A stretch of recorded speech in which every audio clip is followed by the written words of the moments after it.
Today we've got an unexpected video. I didn't think I'd be filming a video on a Wednesday. Usually I film my videos on the weekend and then I edit them in the week, do any preparation for the next video in the week as well. That's what I did for the PS5 video. But now we've got an unexpected video today because some news came out. My favourite organisation, my favourite fighting organisation, the UFC, about their first Fight Island card, about their first show in their own private island. Let me fill you lot in about Fight Island then. Basically, COVID-19 happened, everything got locked down. The UFC wanted to make fights. They wanted to keep doing fights and shows and everything whilst it was locked down. So they did a couple in, I think it was Vegas. I think it was one of them in Vegas. They all went well. They did 4 shows, I think, 4 or 5. They all went well. Got some stunning fucking fights, you know. Cody Garbrandt, his KO was a magnificent, mate. Like one of the best KOs I've ever seen. You got Gaethje versus Ferguson. That was a good fight. I can't think of many more. There was a Francis Ngannou he fought. There are a couple of others, but I can't remember them right now, yeah. But ultimately, the UFC did really well in isolation. They've put on a good show, and it's good that they were one of the only companies I saw which said, we're going to keep working through this and we're going to find a way so that people at home who have fuck all to do are entertained. And I appreciate that. I appreciate Dana White for that.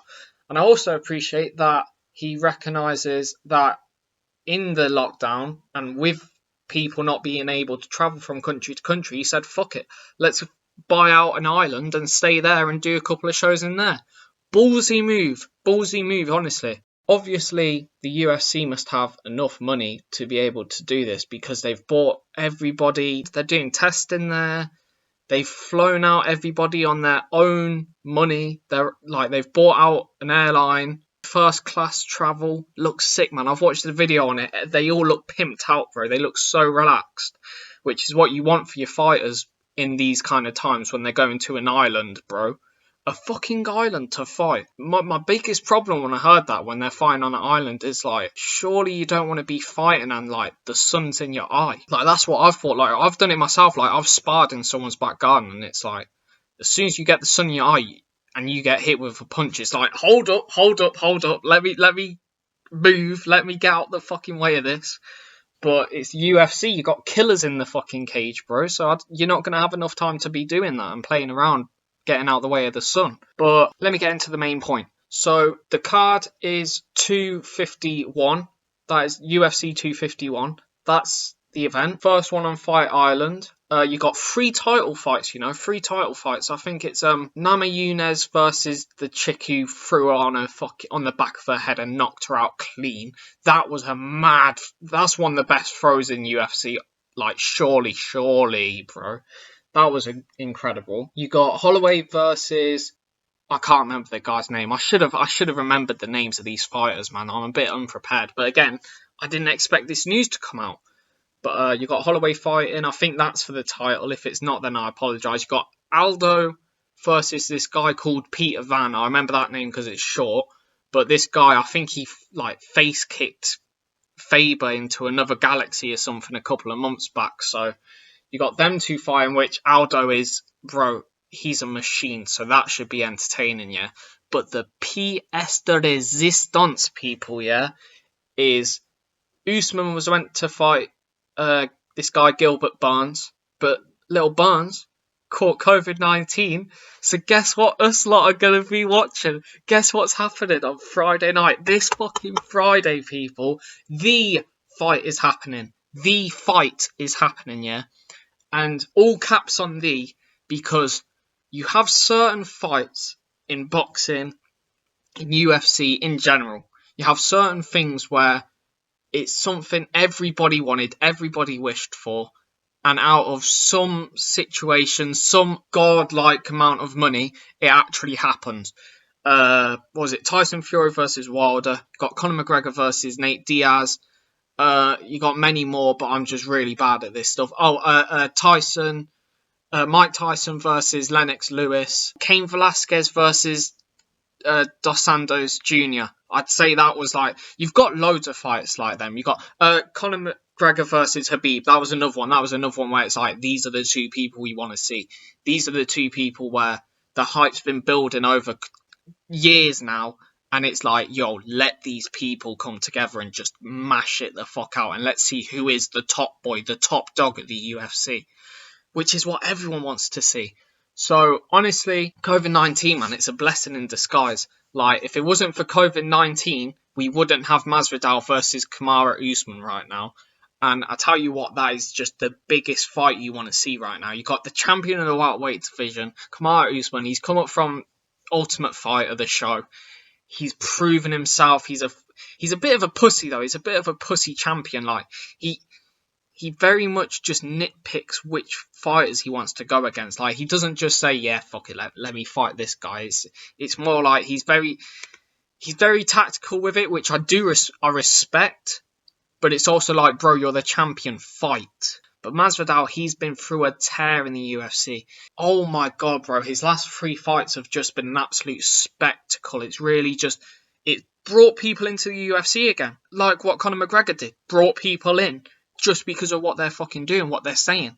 Except that Masvidal is actually doing some mad shit. Conor McGregor was just saying it, really, but he did also back it up, to be fair. We can't sleep on Conor, even though he's retired 3 fucking times now. But bro, I'm so excited for this fight because it is the fight. It's the fight everybody wanted to see. Dana wanted to see it. I wanted to see it. Everybody I know wanted to see it. Everyone I've watched on YouTube has wanted to see it, yeah? This is the fight, yeah? And it's just such a, miracle. It's such a good thing for the UFC that Masvidal versus Usman is happening on the first card for Fight Island as well. That's what makes it even more of a, how the fuck has this happened kind of moment. Bro, it's so mad. It's so mad how this virus is kind of a blessing in disguise. Like, I can't even deny it. It's kind of fucked me up. It's kind of fucked up my plans for the year. But it's done that for everyone. But people are managing to do the things they need to do in lockdown. The things that needs to happen. This fight needed to happen. These two needed to go against each other. They're the 2 biggest names in the sport right now. And, bro, I'm just so gassed. I'm so excited for it. Like, I haven't stayed up to watch a UFC before, yeah? Because it's America time. So it's like 4 a.m. or 5 a.m. And it's usually Sunday morning, and I've got work the next day, you know. There's usually not a reason for me to stay up and watch it, but it's different times. I think it's 3 a.m. instead. 3 a.m. on Sunday morning. And I've got 2 weeks off, so I can stay up as long as I want to watch this fight, bro. I might as well stay up and watch the undercards. Get a couple of monsters down me, a couple of Red Bulls or whatever. So yeah, man. I'm definitely going to stay up and watch this. I'm definitely going to pay for the pay-per-view because, as I've said, this is the motherfucking fight. These are the 2 baddest motherfuckers in the UFC, and this will decide 2 bouts. It will decide 2 things. 1, who's the champion, and 2, who is the baddest motherfucker. And you best believe, by them criterias, from them factors, I think Masvidal's definitely got it. I think Usman is going to have the same thing Tony Ferguson had with Gaethje, where he prepared too much for takedowns and for ground control and for wrestling and all that shit instead of for fighting. And he's got not a lot of time to do it now. He's had about a week. I think it's a week before the event was meant to happen. This got confirmed. So yeah, very little time for Masvidal to cut weight, very little time for Usman to get some striking training. So, you know, it's not a perfect situation for the fighters, but as a customer, oh my god, this is what we needed. This is what I need. But yeah, people, that's the video today. As I've said, my money's on Masvidal, but my money is more importantly going on this pay-per-view. I'm definitely getting it, definitely watching it Saturday night. If you're not, you're missing out. UFC fan or not, yeah, you're missing out because I know this is going to be a madness. That's it for today. Unexpected video. I hope you lot liked it. It's Mantilla, yeah. Peace.